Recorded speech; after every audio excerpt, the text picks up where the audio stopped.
Atlanta is a major hub for CSEC.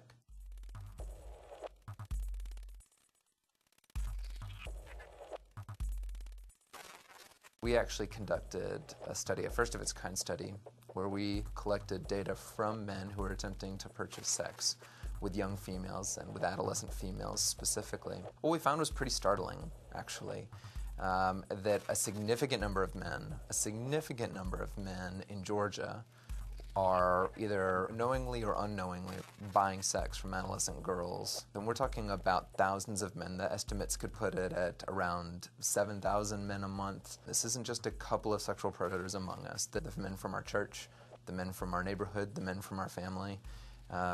It's pretty widespread. Sexual exploitation is basically sexual abuse of a child, and this person pays another adult to receive or to enjoy the sexual desires of his heart.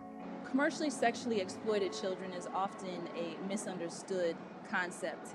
A lot of times we have visions that it's foreign nationals being brought over and then plugged into this underground world. What we see is completely contrary to that.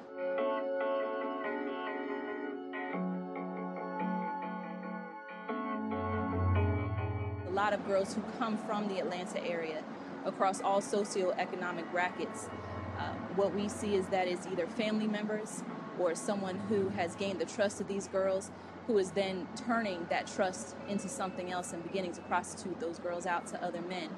There are vulnerable children everywhere, and you have exploiters who are more than happy to take those children from wherever they may find them, the mall, whether that be the schools. They can be recruited by other victimized children.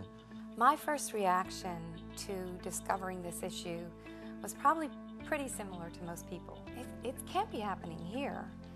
And, you know, that's probably a pretty common reaction, because when we hear about something that's rather horrendous that we feel ill-equipped to deal with, it's kind of a default setting of ours, I think, as human beings to go into denial. You have a young man who approaches the child and makes her believe that he likes her, that she's sexually attractive, and that she's beautiful. He tells her all these things, and he works his way to making her believe that he truly cares about her. CSEC isn't like other crimes where you've got a victim and a perpetrator, and it's the anger of a perpetrator that drives the crime. Here, this is a commercial enterprise. CSEC is a business. He opens up to her role in the relationship. If you love me, you will do this for me. I need you to help me bring in money. I can't pay my rent. I can't pay my phone bill.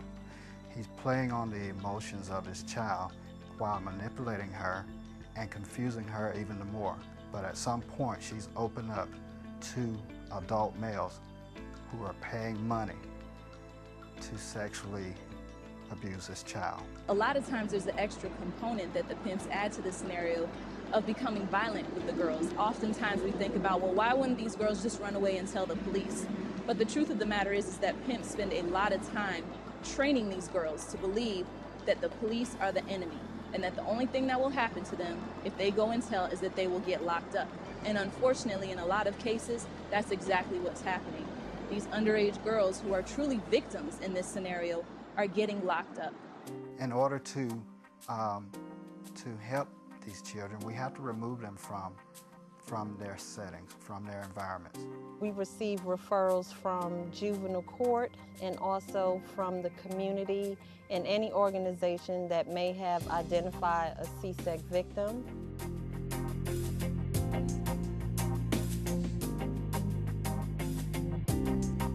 I have seen with my own eyes some young women who have formerly been involved with this and who have been victims of this, and I've seen them on the other side when they've had the opportunity to be redeemed and totally transformed. The scope of the problem in a community is not about how many kids are there. It's not about as much about how easily men can jet in and out of the city.